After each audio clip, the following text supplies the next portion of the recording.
Welcome to Daily CoinCu Crypto News. Here are today's headlines. Spain will install 100 Bitcoin ATMs in 2022. Pakistan bans cryptocurrencies during Binance investigation. Gamers reject NFTs, prompting Sega to reconsider.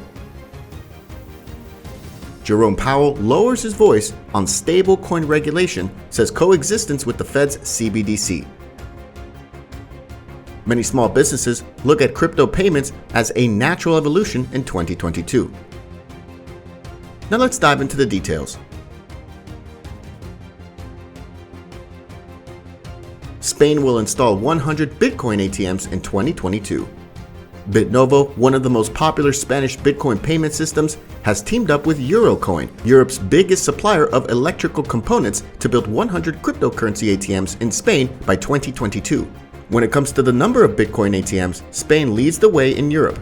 The additional installations would likewise be ranked third in the globe, behind only the United States and Canada. Aside from Bitcoin, the ATMs have yet to be deployed will handle Ethereum, Tether, and Monero. Pakistan bans cryptocurrencies during Binance investigation. The Sama.tv article states that the State Bank of Pakistan and the federal government of the country have decided to make the use of cryptocurrencies illegal. The article also quoted the Singh High Court report dated December 12th. The court is currently holding hearings on this crypto case.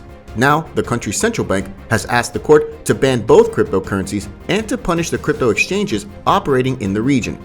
So far, the fate of cryptocurrencies and digital assets has not been clarified by the authorities due to the lack of laws on trading in cryptocurrencies. Gamers reject NFTs, prompting Sega to reconsider. Sega, a well-known video game manufacturer, may refrain from introducing NFTs due to fears that they are a money-making technique.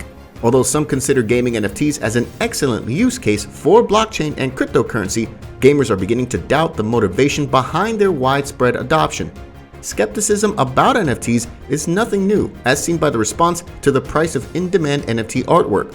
While gaming NFTs at least provide in-game functionality, the same cynicism exists for some. Jerome Powell lowers his voice on stablecoin regulation, says coexistence with the Fed's CBDC. During a press conference with the Senate Banking Committee on Wednesday, Federal Reserve Chairman Jerome Powell answered the question of whether or not the Fed's potential CBDC would preclude the existence of privately issued stablecoins.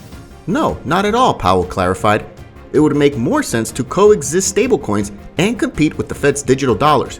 When the CBDC hits the market, it will take away the monopoly advantages that government-issued fiat normally enjoy in the economy. If investors prefer to use private stablecoins instead of the Fed's CBDCs, it would undermine many of the traditional monetary policy operations that central banks use to manipulate money supply, control inflation, as well as adjusting economic growth. Many small businesses look crypto payment as a natural evolution in 2022. According to a Visa Inc. survey of 2,250 small company owners conducted in 9 countries, including the United States, Germany, Ireland, Singapore, and Canada, cryptocurrencies are beginning to be used as a form of payment. Visa Inc. also polled 1,000 people in the US, as well as 500 adults in each of the 9 nations, and found that 13% expect retail stores to start accepting cryptocurrency payments as soon as possible. I think more people are feeling more confident with crypto, told Jenny Mundy, Visa's global head of merchant sales and acquiring. Thank you for watching. Please like and subscribe to the CoinCu channel to stay up to date on the latest news.